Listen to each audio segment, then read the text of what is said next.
मोनफैबाय जोङो दा जों बबे जायगायाव फैदों खोन्थादो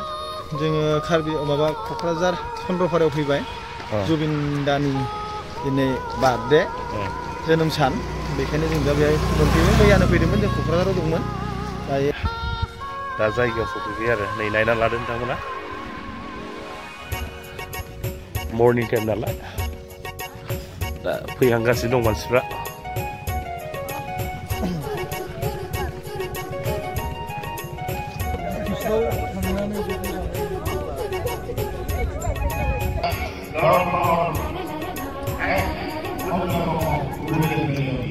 दे बयखौबो खुलुमग्रोबाय बिटिसिनि गासैबो रायजो राजा आरो आसामनि रायजो राजाफोरनिसिम गोजोन फुंबिलि समायना फुंबिलि दिनै जुबिन गार्गनि जोनोम साना सफल जाथों बिथाङा जोंनि गेजेराव गैयाबाबो बेखौनो आङो गिबियावनो हास्थायग्रोबाय मोनसे जोंनि थाखाय सारा आसाम आरो बिश्वनि थाखाय सासे देंखोगिरि सुजुगिरि बिथाङा गुबुन गुबुन रावै देंखो बोनाया माने खुब खम बर' गान बर'नियावबो बिथाङा बधय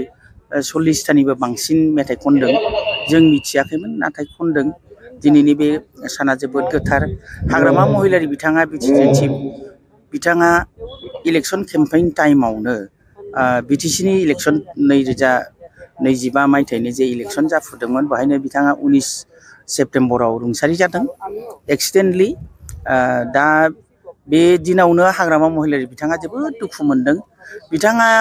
जुबिन गार्गजों जे एफा आंगो लोगो जोंबो मिथियाखैमोन नाथाय बिथाङा गावनि केम्पेइनखौ दोनथ'नानैब्लाबो बिथांनि फारसे मानखौ बे समाव बावदों आरो बे खालिनो मिडियानि सिगाङाव बिथाङा बुंदों जे आं जुबिन गार्गनि नामै जोंनि बिटिसि ओनसोलाव माबा मोनसे खामानि मावगोन बिथांनि नामै आं मोनसे गोसोखांथाव माने खामानि मावगोन बिथाङा बुंदोंमोन दा फैनानै दिनै बिथांनि जोनोम दिन बे जोनोम दिनखौनो असिला लानानै दिनै बिथाङा नैबे जोंनि सान्दामारिनि बे पार्कआव बिथाङा मोनसे बिथांनि नामै गोसोखांनाय पार्क बा माने उद्यान खालामनो लादों दा बिथाङा बेखौ खालामनो गोसो गोनांखाय बेनि रायजो राजाफ्रा बाहाय मोनसे रबार्ट बागान दंमोन नाथाय बेखौ रायजोफ्रानो गावसोरनो बे हाखौ हगारनानै बिफांखौ गावसोरनो बुखुनानै होबाय बिनि थाखायबो जोबोद बाख्नायथाव हाग्रामा महिलारिनि बाथ्राखौ बिथांनि गोसोखौ बिटिसिनि रायजोफ्राबो जोबोद मानियो बेबो मोनसे प्रमान लोगोसेयैनो दिनै जोंहा हाबाफारियाव दङ उद्याननि थाखाय मोनसे आधारशिला जागोन फाउन्डेसन स्टन ले जागोन बेनिफ्राय ब्लाड डनेसन जागोन आरो बिथांनि प्रति मोनसे हमेज जागोन बेनिफ्राय कालचारेल प्रग्राम जागोन आरो बेजों लोगोसेयैनो बिथांनि जोनोम दिनखौ बेलासि 3 बाजियाव उदजापन खालामनाय जागोन दिनै बेहाय जोंथ' ओरैनो आन्दाजाव आंबो रिसेपसन कमिटियाव दङखाय आन्दाज मोनदों बेहाय जोङो 25,000 बाथ्रा बुंदों खिन्थु दा नुदों बांसिन जागोन